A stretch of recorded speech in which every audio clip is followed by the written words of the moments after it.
Now please welcome my friend and mentor to the stage, David Salyers.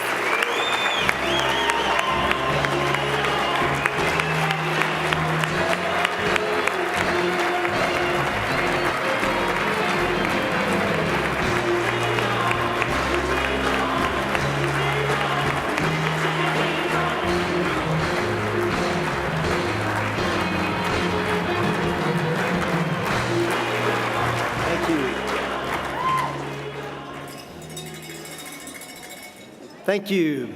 For those of you who didn't recognize that song, it was a song by Aerosmith called Dream On. And about 1978 or so, I arrived on the University of Georgia campus, and I had a dream, much like many of you in this room arrived on that campus with a dream. My dream was to retire early, age 35 to be exact. But remarkably, and showing you how much that university can impact people, I left with something remarkably better than that. I left finding the job I wouldn't want to retire from. And that's what I want to talk to you about tonight, because that's what I hope for many of you tonight. We've got everything from students to business people of all ages. I would hope all of you could find the dream, the job you wouldn't want to retire from. So let me explain a little bit about how that happened for me in the context of the Terry School and the University of Georgia.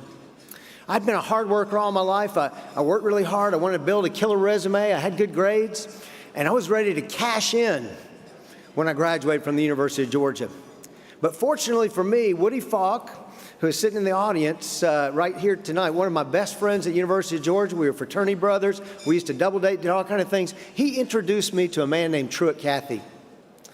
And Truett had hired a guy named Steve Robinson, who's also in the audience tonight. Hey, Steve, one of my greatest mentors along the way. He hired me at Six Flags. I worked for him as a summer intern and all the way through to the time he retired as the CMO of Chick-fil-A.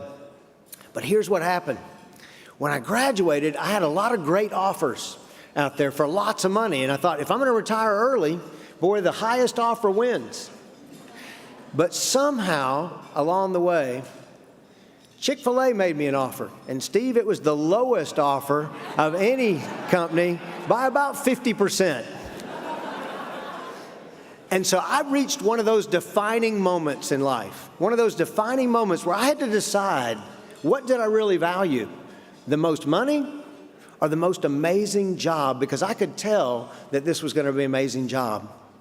And that led to a discussion with a guy named Dave Kaplan that created kind of an architecture in my mind, a map in my mind that I've never forgotten. He sat down in the ATO parking lot with me, and I was going through, hey, do I take all these high-paying jobs or do I take this low-paying job from Chick-fil-A? And it didn't take him a nanosecond to figure this out. He said, David, or he actually said, Salyers, are you kidding me? He said, you've never made a dime for anybody. He said, the last thing you need to worry about coming out of college is how much money you make. He said, find a leader you can believe in and you want to become more like. He said, find a business that you would be proud to work for. Find a job that you're uniquely gifted to do. And find a job that you have tremendous passion around doing. So if you can find those four things, money will never be your problem. Well, that was a perfect description of Chick-fil-A and the job I was being offered there. The opportunity to work with people like Truett Cathy and Steve Robinson, people that I believed in and wanted to become more like. The opportunity to work for a company that I could be proud of. And the opportunity to do some work that I felt like I was uniquely gifted to do and would be very passionate about doing. So I took that job, and I've never looked back. I've been there for the last, well, really, literally since the day I graduated from college. 4 hours later, I started with Chick-fil-A. Now, I have to tell you, it didn't look like the dream job at the time. In fact, Chick-fil-A headquarters at that time was a very small company. The headquarters was in a warehouse. The warehouse was full, so they cut a hole in the wall, pulled up a mobile home, and my first office was in a mobile home attached to a warehouse. not exactly a dream job. In fact, I've heard that if you spend 40 hours a week in a mobile home in Georgia, you officially qualify as trailer trash. That was my start. From that beginning, two of us in that mobile home. Steve was the other occupant, but he's from Auburn. He went to Auburn, so that's fitting for an Auburn student to be in a mobile home.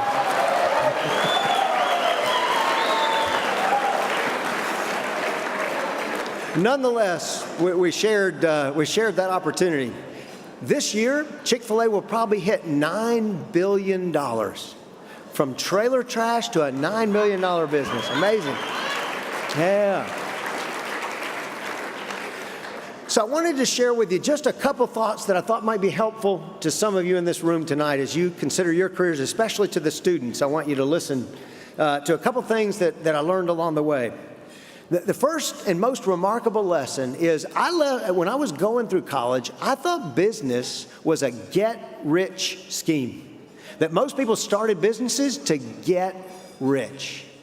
What I learned along the way, and especially the way it was role modeled for me by Truett Cathy, is business can actually be a be-rich scheme. You see, getting rich is about enriching our own life, putting money in our own bank account, doing things for ourselves, but being rich is about enriching the lives of other people, enriching the lives of the people that we encounter through the context of that business. And what was modeled for me was a be rich scheme instead of a get rich scheme. I also read a book called Good to Great. Jim Collins wrote this book. I read it 3 times, and the third time through, I caught this line.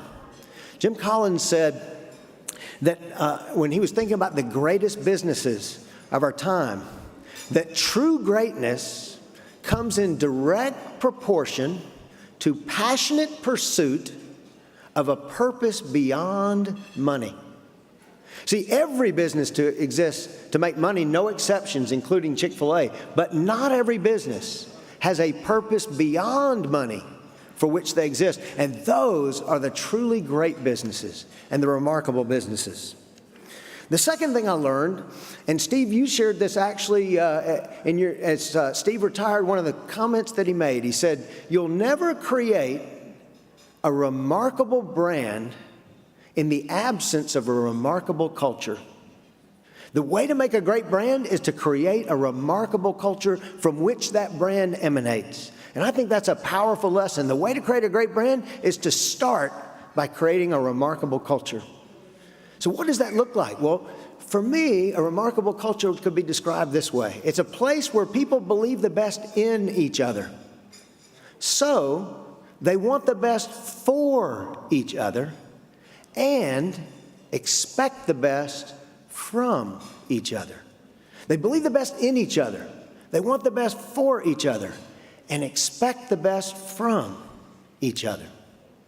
The other thing I've learned, Truett Cathy used to say that you become like those you surround yourself with. You become like those you surround yourself with. So be very intentional and very careful who you surround yourself with. And the main reason I'm excited about tonight is this award that I'm receiving, while I'm very grateful for it, Dean Ayers and all the rest, it's really merely a reflection of the people that I've been so blessed and fortunate to be surrounded by.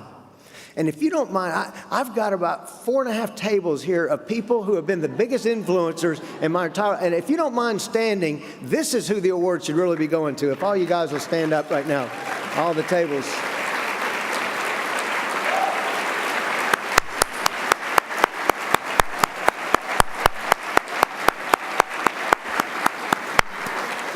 I can't name them all, but let me tell you, I would not be standing up here if these people had not intersected with my life. And I take that very seriously. The people I surround myself with are a mirror and a picture of my future and a mirror of what I'm about to become. Let's see. I don't want to miss the fact it was in the video, but I also don't want to miss the fact one person I just have to name is Earl Leonard. Earl Leonard, I met during college. He was the president of ATO. I became the president of ATO. That's how we intersected. But that man is one of the most remarkable, incredible, astounding people. And he has so much impact on so many lives. And he has been there for me every step of the way. I met him in college, and to this day, even as recently as about a year ago, when my father died, he was the first person in the door. And my son, Nick, went through the business school, went through the Leonard Leadership Scholars Program, and as he mentioned in the video, one of the biggest impacts of anything he did at the University of Georgia. So Earl, I don't think he's here tonight, but I'm not going to have a time at the University of Georgia, an award like this, and not mention your name, Earl Leonard. You are incredible, like a second father to me.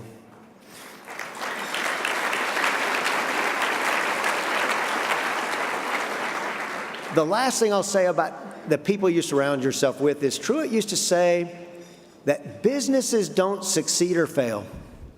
People do.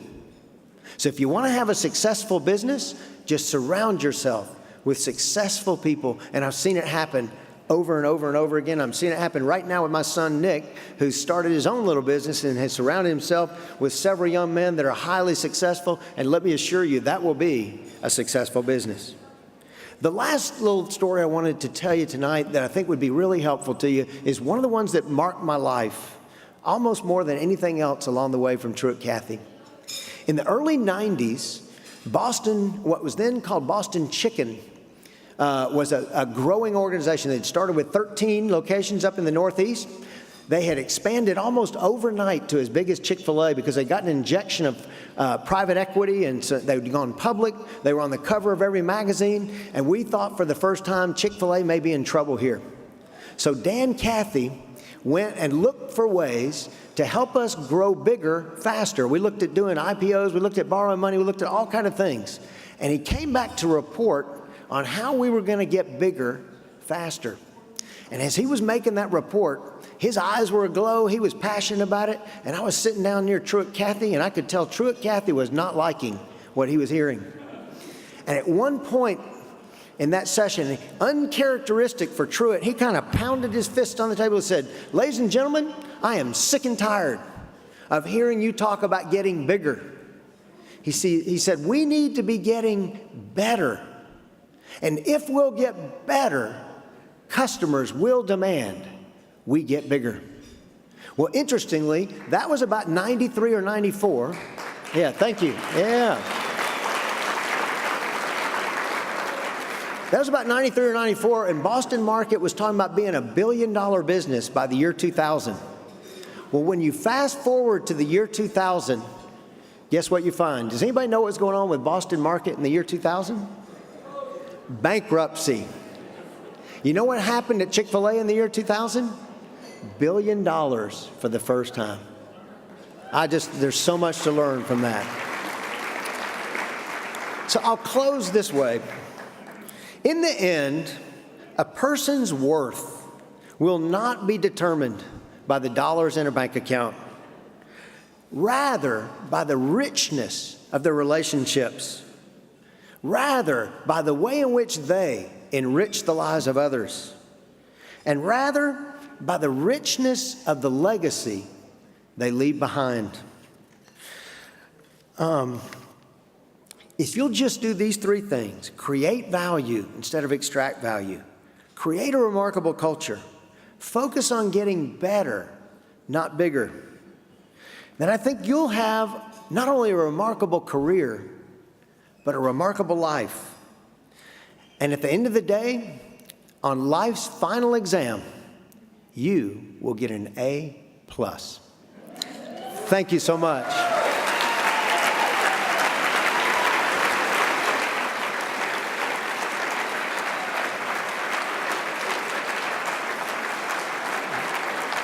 Thank you.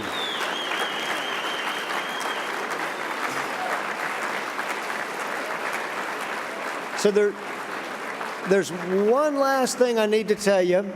Today is my 28th wedding anniversary, and so I've got some flowers for the most remarkable woman in the room.